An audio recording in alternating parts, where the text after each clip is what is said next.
मंडळी नमस्कार. मी सुजाता जोग. परिक्रमामध्ये आपलं स्वागत. म्हणजे आपण गेल्या वेळी दत्तगुरूंचे 24 गुरु यांच्याबद्दल बोलत होतो. तर गुरु कुठले कुठले आहेत? चंद्र, सूर्य, समुद्र, पतंग, टिटवी, अगदी छोटे छोटे छोटे गुरु आहेत. पण त्यांच्याकडनं काहीतरी ज्ञान त्यांना मिळालेलं आहे. तर आता चंद्राकडनं त्यांनी काय घेतलं? तर चंद्र बघा कसा प्रतिपदेपासून पौर्णिमेपर्यंत कलेने वाढत जातो. पण त्यावेळी तो तितकाच तेजाने चमकतो आणि ज्यावेळी चंद्र कमी कमी होत जातं, अमावस्येला चंद्र नाही अशी स्थिती असते.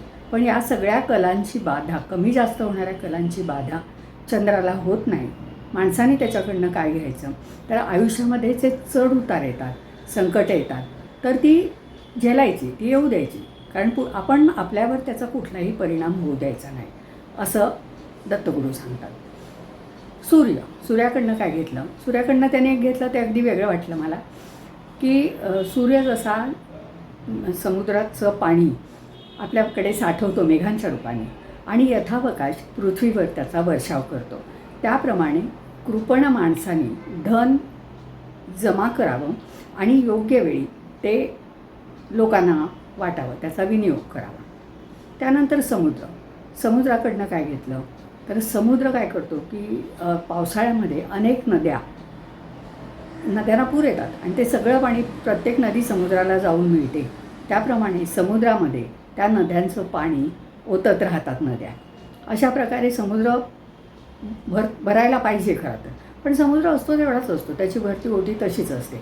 त्यानंतर मग उन्हाळा येतो, उन्हाळ्यामध्ये नद्या आटतात, त्यांचं येणारं समुद्रात मिळणारं पाणी कमी होतं. अशावेळी काय होतं? समुद्र आपला आनंदातच असतो.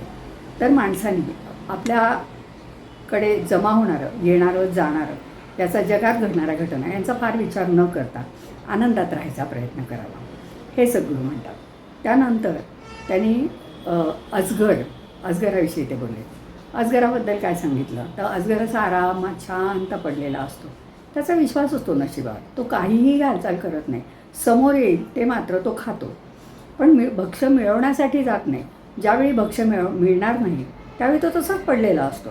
त्याप्रमाणे मुमुक्षुनी फार प्रयत्न करू नयेत, आटापिटा करू नये, आपलं ध्यान करत राहावं. आपल्याला जे मिळणार असेल ते मिळतं, ते घ्यायचं.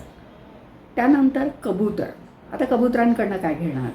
तर कबूतर ही परिवारात, आपण बघा कबुतरांचे मोठमोठे थवे, आपल्याला त्रास होतो काही वेळेला त्यांचा, तर ती पिलं, अंडी, असं सगळं ते असतं प्रकार. कबूतर पूर्णपणे गुंतलेलं असतं त्याच्या परिवारामध्ये.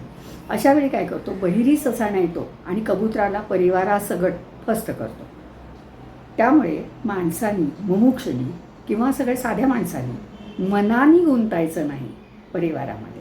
संसार करायचा, प्रपंच करायचा, पण मनाने गुंतायचं नाही, असा धडा आपल्याला कबुतराकडनं मिळतो.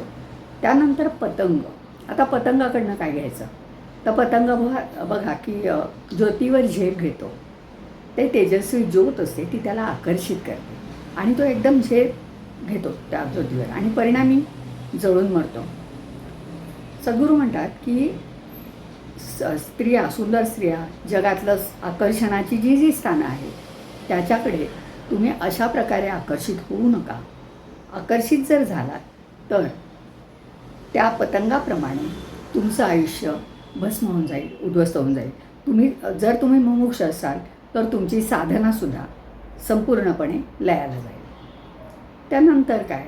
तर त्यानंतर समुद्राचं आणखी एक राहिलं सांगायचं. समुद्राचं हे जे नद्यांचं सांगितलं त्या व्यतिरिक्त पण आणखी एक त्यांनी सांगितलं की समुद्राच्या तळाशी अनेक रत्न वगैरे पडलेली असतात, पण कुणीतरी काढेपर्यंत ती बाहेर येत नाही. तसं माणसाच्या अंगी खूप सद्गुण असतात, पण ते सद्गुण, त्या सद्गुणांचं प्रदर्शन माणसाने करू नये. ज्यावेळी योग्य वेळ तुम्हाला दिसेल, तुमच्या घरी जे तुमच्या अंगात जे सद्गुण असतील त्याचा उपयोग करण्याची वेळ येईल, त्यावेळी ते करा, त्यावेळी ते जगाला दिसू देत, पण उगाच तुम्ही त्याचं प्रदर्शन करू नका. त्यानंतर त्यांनी मधमाशी आणि मधुहा हा शब्द मलासुद्धा नव्यानेच कळला. मधुहा म्हणजे मधाची पोळी घेऊन त्यातनं मध काढणारा माणूस. आता मधमाशीकडनं काय शिकायचं? तर मधमाशी काय करते? मधमाशी फुलांवर फिरून फार कष्ट करून मध जमा करते, त्याचं पोळं बनत, त्या पोळ्यात तो साठवते. ती खात नाही, ती सारखी जमवतच राहते. मग काय होतं? तो मधुआ येतो आणि ते माशांना मारून टाकतो आणि ते पोळं घेऊन त्याचा उपभोग घेतो. म्हणजे त्या मधाचा उपभोग त्याला होतो, पण मधमाशी काही तो खाऊ शकत नाही. तर कृपण माणसाचं उदाहरण त्यांनी दिलं. कृपण माणूस असतो, कंजूस माणूस असतो, तो सबंध आयुष्यभर धन जमा करत राहतो, स्वतःसाठी सुद्धा खर्च करत नाही, जमवतोय. आपल्या आजूबाजूला आपल्याला अशी अनेक माणसं दिसतील, बँक बॅलन्स कसा वाढेल हे ते बघत असतात. आणि मग एक वेळ अशी येते की ते स्वतःही उपभोग घेत नाही. मग सद्गुरू म्हणतात की राजा, चोर किंवा आग यांच्या स्थानी म्हणजे हे ते धन त्याचं लुटून घेऊन जातात. जर त्याला पुत्र असेल, आता त्याला हे सगळं आयतं मिळाल्यामुळे तो त्या धनाचा दुरुपयोग करतो आणि सगळ्या धनाची वाट लावतो. किंवा जर ते धन राहिलं आणि तो निपुत्रिक असला समजा, तर ते सगळं जे धन आहेत ना त्याच्यामध्ये त्याची इच्छा अडकलेली असते. आता याच्यावर किती विश्वास ठेवायचा हा त्याचा प्रश्न आहे. पण मेल्यानंतर त्याची इच्छा त्या धनामध्ये राहते आणि पिशाच रूपाने तो तिथे राहतो, त्या धनात जवळ बसतो आणि त्याचा उपभोग तो मेल्यानंतरसुद्धा लोकांना घेऊ देत नाही. अशा बात लोकांना ते धन जर घेतलं तर त्या लोकांना ते धन आपण म्हणतो पचत नाही, त्यांना ते लाभत नाही, असं होतं. त्यामुळे तुम्ही धनाचा संचय करू नका. तुम्ही जमवलेलं धन अधूनमधून सतत लोकांना वाटत राहा, तुम्ही त्याचा उपभोग घ्या, पण तुम्ही त्याचा संचय करू नका असं सांगतात. त्यानंतर मग मधू हा काय करतो, मधू हा तो मध घेतो काढून, ओवळं घेतो काढून, त्याच्यातला मध घेतो, काढतो, विकतो, खातो पितो, सगळं त्या मधापासून त्याची उपजीविका पण चालते. तर संन्याशांनी कसं राहावं, संन्याशांनी घरदार थाटू नये, संसार भांडी कुंडी काही जमा करू नये, घर बांधू नये.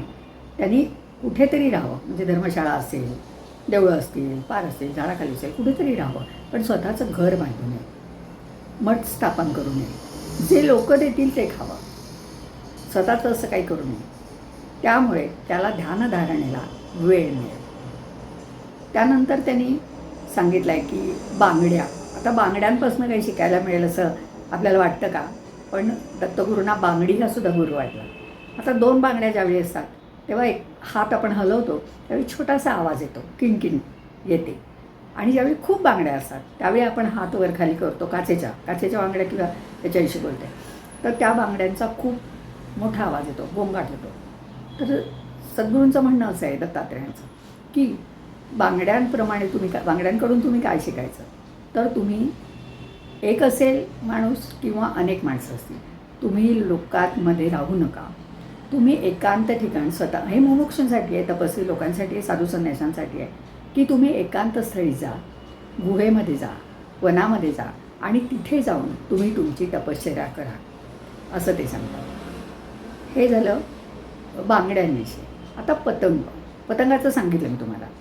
त्यानंतर मग आता मासा कसा आहे की माशाला मासे पकडायचे असतात तेव्हा त्या गळाला एक छोटासा तुकडा काहीतरी खाद्य बांधावं लागतं, त्याला आकर्षून मासा येतो आणि तो गळात अडकतो. त्याप्रमाणे तुम्ही कुठल्याही गोष्टीत आकर्षणात अडकलात की तुम्ही अडकता त्याच्यामध्ये तुमचं, आणि तुमची जी तपश्चर्या असेल, तुमची जी साधना असेल, ती साधना पूर्ण होत नाही तुमची आणि तुम्ही बंधनात पडता. कुठला तरी मासा कसा बंधनात पडतो ना, त्याला अडकला की तो बंधनात पडतो, त्याप्रमाणे तुम्ही बंधनात पडता. त्यामुळे तुम्ही असं जे आकर्षण, म्हणजे आता माशाला कसं वाटतं हे खावं, तसं तुमच्या मनात आलं तरी तुम्ही त्यात जाऊ नका, कुठल्या तरी आकर्षणात तुम्ही अडका. अशा प्रकारे छोट्या अजून थोडेसे गुरु राहिलेले आहेत, ते आपण पुढच्या वेळी बघूया. आणि आता मी इथे थांबते. धन्यवाद.